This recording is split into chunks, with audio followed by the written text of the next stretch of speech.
Հանրային քննարկումներ կանցկացվեն նոր կրթական բարեփոխումների վերաբերյալ։ Վրաստանի վարչապետը ԻՄԵԴ-ի հեռուստաընկերության եթերում հայտարարել է, որ կառավարությունը նոր կրթական հայեցակարգը կհաստատի միայն հանրային քննարկումներից հետո։ Իրակլի Կոբախիձեի խոսքով որակը պետք է հավասար լինի բոլոր համալսարաններում։ Շեշտը դրվել է աշխարհագրական ապակենտրոնացման վրա, քանի որ, ինչպես նշել է, այսօր ուսանողների ավելի քան 85%-ը բարձրագույն կրթություն է ստանում մայրաքաղաքում։ Ըստ կառավարության ղեկավարի, կրթական համակարգի ապակենտրոնացումը կնպաստի նաև շրջանների հավասար սոցիալ-տնտեսական զարգացմանը։ Կառավարության նպատակն է ամրապնդել շրջանների համալսարանների ենթակառուցվածքներն ու ռեսուրսները։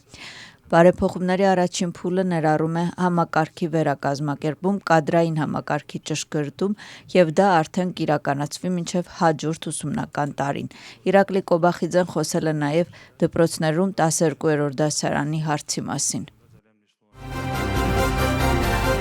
Սահմանադրական դատարանի մասին օրգանական օրենքում փոփոխությունները արդեն հաստատվել են։ Վրաստանի խորհրդարանը երկուշաբթի օրը կդիմի Սահմանադրական դատարան։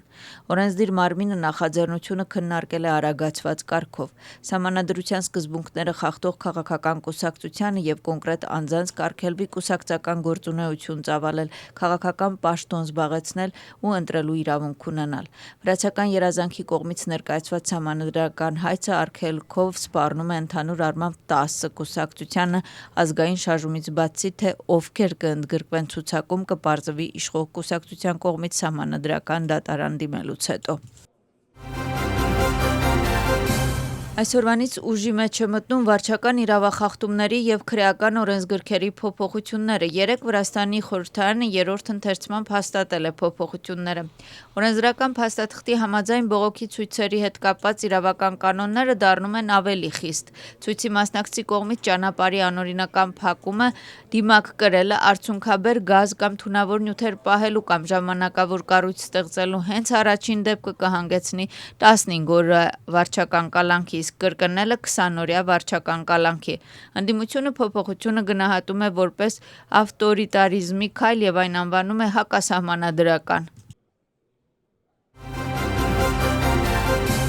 Կենտրոնական ընտրական հանձնաժողովը տարածում է հայտարարություն, որում նշվում է, որ հոկտեմբերի 4-ի ընտրություններին Վրաստանում գտնվող բոլոր օտարերկրյա դիտորդների հրավերն ու ներկայությունը հիմնված է եղել միջազգային չափանիշների վրա և նրանք քաղաքական և լոբբիստական գործունեություն չեն իրականացրել։ Հանձնաժողովը ծանոթացել է Եվրոպական ժողովրդավարական ընտրությունների հարթակի կողմից տարածած հայտարարությանը, որի համաձայն կազմակերպությունը 2025 թվականի հոկտեմբերի 4-ի տեղական ինքնակառավարման մարմինների ընտրություններին Վրաստանում ներկա գտնվող մի շարք միջազգային դիտորդների համարել է կեղծ դիտորդներ։ Նրանց թվում են եղել տարբեր երկրների ընտրական վարչակազմերի ներկայացուցիչներ։ Նշված գնահատական ակնհայտորեն վիրավորական է, անհիմն ու նպատակ ունի վարկաբեկել ինչպես Վրաստանի ընտրական վարչակազմին, այնպես էլ միջազգային դիտորդներին, որոնք Կենտրոնական ընտրական հանձնաժողովի պաշտոնական հրավիրով դիտարկել են ընտրությունները։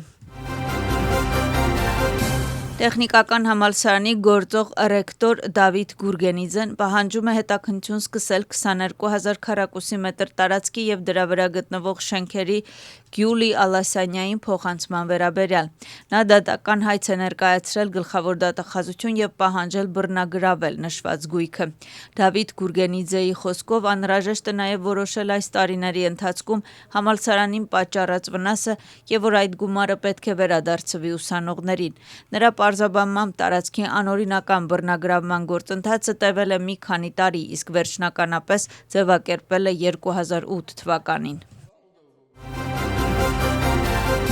Վրաստանի պետական անվտանգության ծառայության կոռուպցիայի դեմ պայքարի գործակալությունը ձերբակալել է 3 անձի՝ կեղծ բժշկական տեղեկանքներ պատրաստելու և առևտրային կաշառակերությանը նպաստելու մեղադրանքով։ Հետաքննության տվյալներով Թբիլիսիի, Քութայիսի և Բաթումիի տարբեր բժշկական հաստատությունների բժիշկները և նրանց օգնականները պատրաստել են կեղծ բժշկական փաստաթղթեր իրենց առողջական վիճակի մասին որոշակի գումար ստանալու դիմաց, որի հիման վրա մարդկանց շնորհվել է սահմանափակ կարողություններ ունեցող անձի կարգավիճակ։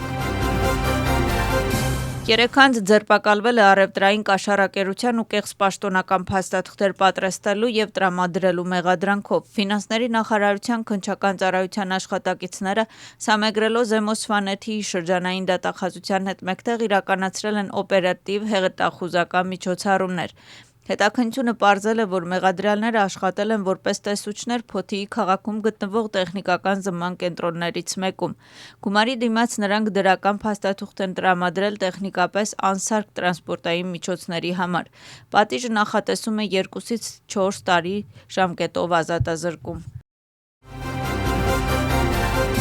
Դատախազությունը մեղադրանք է առաջադրել 47 անձի, որոնք ձերբակալվել են խոշոր եւ առանձնապես խոշոր չափերի թմրամիջոցների ապօրինի ձեռքբերման, պահպանման, վաճառքի խթանման ու վաճառքի փաստերով։ Ոմանց նկատմամբ որպես խափանման միջոց սահմանվել է կալանքը։ Հետաքննության պարզվել է, որ մեղադրյալները անօրինական կերպով ձեռք են բերել ու պահել են տարբեր տեսակի ու քանակի թմրամիջոցներ, որոնք գնահատել ու վաճառել են։ Դոնալդ Թրամփի եւ Վլադիմիր Պուտինի միջև հեռախոսազրույց է տեղի ունեցել։ ԱՄՆ-ի նախագահը նշում է, որ երկխոսությունը արդյունավետ է եղել։ Վլադիմիր Պուտինը շնորհավորել է նրան Մերձավոր Արևելքում հաջողությունների կապակցությամբ։ Նրանք նաեւ քննարկել են ԱՄՆ-ի եւ Ռուսաստանի միջև առևտրային հարաբերությունները։ Դոնալդ Թրամփի խոսքով ինքը եւ Վլադիմիր Պուտինը կհանդիպեն Հունգարիայում։ Ավելի ուշ նա Սպիտակ տանը հայտարարել է, որ այս հանդիպումը հավանաբար տեղի կունենա առաջիկա 2 շաբաթվա ընթացքում։ Թրամփը նաեւ խոստովանել է, որ կարծում է, որ ռուս-ուկրաինական պատերազմի լուծումը ավելի հեշտ կլինի Ռուսաստանի նախագահի հետ իր անձնական հարաբերությունների շնորհիվ։ Թրամփի եւ Պուտինի միջև հեռախոսազրույցը տևել է 2 ժամ, այս մասին հայտարարել է Սպիտակ տան մամուլի քարտուղարը։ Նրա խոսքով Դոնալդ Թրամփը ցանկանում է, որ Ռուսաստանը եւ Ուկրաինան կարողանան խաղաղություն հաստատել։ Լևիթի խոսքով Վլադիմիր Պուտինի եւ Վոլոդիմիր Զելենսկու միջև հանդիպումը դեռևս հնարավոր չէ։